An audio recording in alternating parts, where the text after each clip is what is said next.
If you feel like your bond with your partner is thinning, if your friendships feel okay, but not very deep, if there's a quiet sense that people know parts of you but don't know the real you, then lean in, because in this episode, I talk about a stupidly simple yet uneasy way to establish deeper connections with people around you, including in your marriage, partnership, relationship. And no, this is not about chemistry. This is not about making extra effort. It's not even about communication tips and tricks, which can be handy at times. I have other episodes for that. No. Today, we are talking about something much more basic, but also much more threatening. Hi there. If this is your first time here, welcome to the Parenthood and Relationship Podcast. I'm your host, Markela Kaplani, a psychologist, a parenthood and relationship coach, and a parent myself. Together, we explore the transformative journey of parenthood and its profound impact on our relationship with ourselves, our partners, and our children, so that we can be present and show up as we envision without having to do more. Let's get into today's episode. Now, I want to say something up front. This is not just another video where you hear the just be yourself speech. You don't need another quote, another mantra, another Instagram caption to convince you that being authentic is a good thing. Most of us already want to show up as our authentic selves. We just don't feel safe enough to do it. What I want to share with you today is a story, something that came to me after years of therapeutic work. And my hope is that it will provide you with that click that you need in order to permit yourself to start showing parts of you that you tend to hide from the world. Because the way we tend to go about trying to connect with people seems to be counterintuitive. So here's the thing. Over the years in my practice, I have worked with several different types of people. Different personalities, different values, different ways of seeing the world. And in total honesty, there are clients who, if I met in real life, we would have really clicked. We could have been such close friends. And then again, just as frankly, there are others who I know I would have never chosen to hang out with in personal life. Not because there's something wrong with them, but just out of pure chemistry. Just because it's obvious that we wouldn't really match. And yet, at some point, I realized that I love all my clients just as much. That I care about all of them just as deeply. Now, let me take a beat here, because I don't want this to sound like I'm trying to elevate myself. I don't think I'm anything special, and I believe that it is the therapist's job, it's part of what we do, to care about our clients and to do our best in order to help them in their mental and emotional health journey. That is something I would do anyway. That has always been my agenda. I am also not saying that I am particularly virtuous or enlightened. That's not for me to judge. The reason I am sharing this with you today is because I was surprised.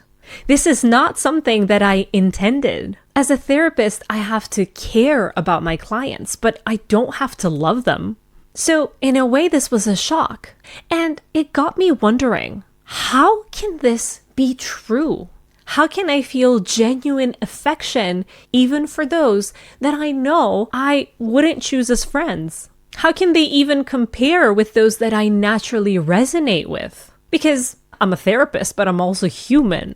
And the answer had nothing to do with me. What it did have to do with was the setting. And this is what I want you to keep. In the therapy room, people come bare. They are not performing. They are not optimizing. For the most part, at least, they are not trying to be impressive or likable or accepted. Not after we have peeled some of the layers, after we've established a strong relationship. They come scared, confused, ashamed, grieving things that they never said out loud. They come to me speaking from the place that is underneath the personality that everyone else sees, underneath the coping strategies, underneath the story that they share of this is who I am. They show me their fear of being too much or too little. They admit thoughts that they judge themselves for having. They talk about needs that they were taught were wrong. And when someone is there, I mean fully there, not edited or armored, not defended, there is something almost inevitable that happens. You don't evaluate them. You don't compare them. You don't decide whether you like them or not. You just connect. They become magnetic in their vulnerability. In essence, what we tend to call connection problems are actually exposure problems. Not exposure in the sense of oversharing or trauma dumping, not emotional exhibitionism, but exposure in the sense of letting someone see the parts of you that up until now you've been convinced would make them pull away. Most of us crave connection. We want to feel seen and understood. And yet, what do? We hide. We hide because we think that certain parts of us will make us less lovable, less likable, that the connection will decrease, the respect will disappear, the attraction will fade. So what we end up doing is we manage and we curate. We show a version of ourselves that feels the safest. We control our image. And then we wonder why connection feels so thin. And then we cry over not feeling understood or heard or seen. I see this paradox over and over again. The very thing that you are hiding is the doorway to the depth that you are craving. And that self that you think would be rejected is the self that people would actually fall in love with. Not because it's pretty, but because it is real. And that is where the beauty lies. Now, of course, there are caveats. I do want to be very clear here. This is not an invitation to abandon all boundaries. It's not an invitation to fall into the arms of someone who has shown you that they're unavailable and demand intimacy when they don't even deserve it. This is not about collapsing into vulnerability without containment. Safety, context, timing, all of these still matter.